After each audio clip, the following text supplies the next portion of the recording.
డబ్బులు ఎలా సంపాదించాలి అనేది ఒక పాడ్కాస్ట్లో నేను విన్నా. నా పర్స్పెక్టివ్ మొత్తం మారిపోయింది. ఒక బిలియనర్ చెప్తున్నాడు ఏమనంటే, you can't make money but you can take money. నువ్వు డబ్బులు తయారు చేయలేవు, అంటే only government has the authority to print money, to make money. But నువ్వేం చేయగలవు అంటే you can take money from others. ఎంత ఎక్కువ మంది దగ్గర నుంచి నువ్వు డబ్బులు తీసుకోగలిగితే అంత రిచ్ అవుతావు.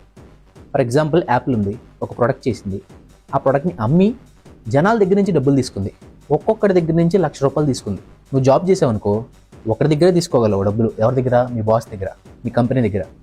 కానీ అదే నువ్వు బిజినెస్ కానీ ఏదన్నా సేల్స్ కానీ ఏదైనా చేసావు అనుకో, 1:n. ఎంత ఎక్కువ మందిని నువ్వు రీచ్ అయితే అంత ఎక్కువ డబ్బులు నీకు. అట్ ద సేమ్ టైం నీ సర్వీస్ బాగుండాలి, నీ ప్రోడక్ట్ బాగుండాలి, నీ కంపెనీ వాడికి వాల్యూ ఏదో ఒకటి, వాడికి కావాల్సింది నువ్వు వాడి అవసరం తీర్చాలి.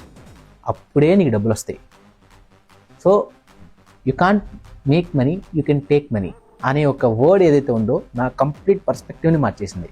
నౌ ఐ నో జాబ్ చేస్తే ఎలా ఉంటుంది, బిజినెస్ చేస్తే ఎలా ఉంటుంది, ఏం చేసినా సరే డబ్బులు ఎలా సంపాదించాలి అనేది నాకు క్లియర్ కట్ ఐడియా ఉంది. జాబ్ చేస్తే జాబ్ ఏమీ తక్కువ కాదు, జాబ్ ఈజ్ జాబ్. నీకు డబ్బులు కావాలి, నువ్వు రిచ్ అవ్వాలి అనుకుంటే job is not the option, business is the option. Sales and business is the only option.